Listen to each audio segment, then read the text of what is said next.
Okay, looks like I have some sweeping to do after all. I removed the metal trims, and there is a lot of schmutz in the gully here, loose nails and what have you.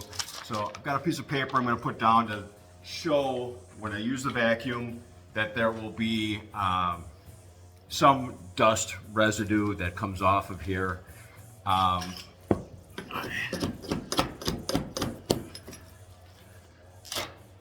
Nice.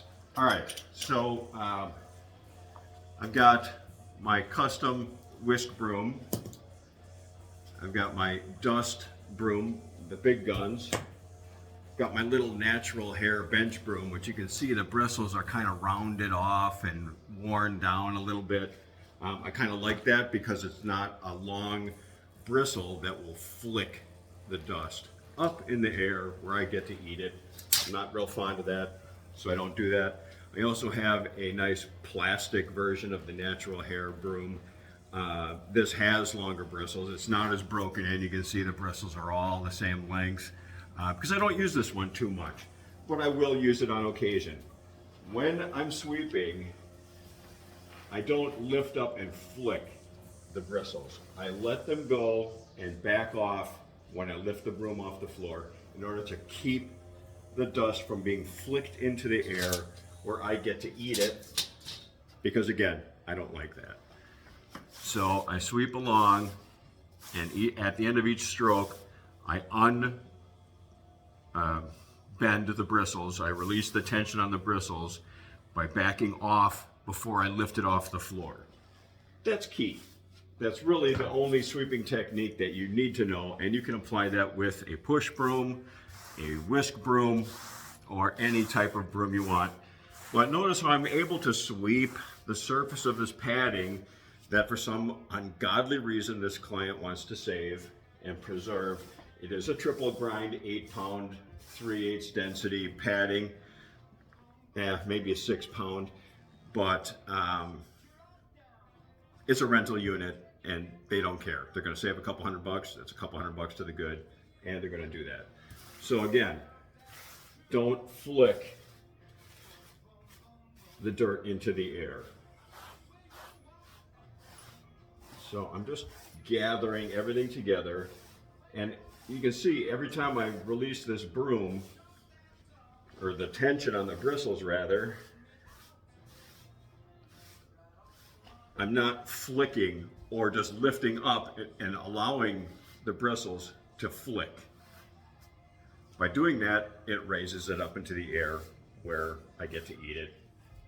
And for the third time, I don't like that, so I don't do that. But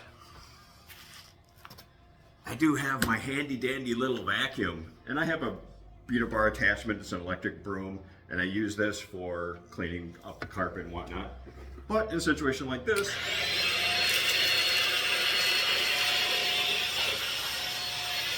I can clean this concrete off pretty well in the gully. Or when I get up here on the pad, I guess I could use it up on the pad as well.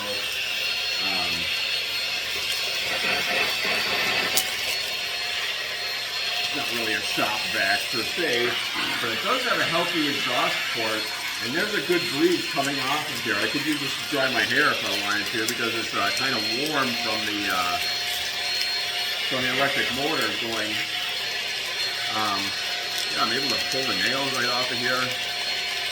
But if I had a powerful shop vac, I would just be lifting this pad off the floor and not being able to move it, possibly ripping the pad because this pad is no great shakes, especially in this traffic area in front of the kitchen where it's just been stampeded to death. So anyway, while I'm moving this around, the vacuum port, or I mean the exhaust port from the vacuum is moving around, and that is blowing in every direction. And not just 2 feet away or 1 foot away, but probably 6 feet away, the air is also moving. So it is lifting some dust into the air.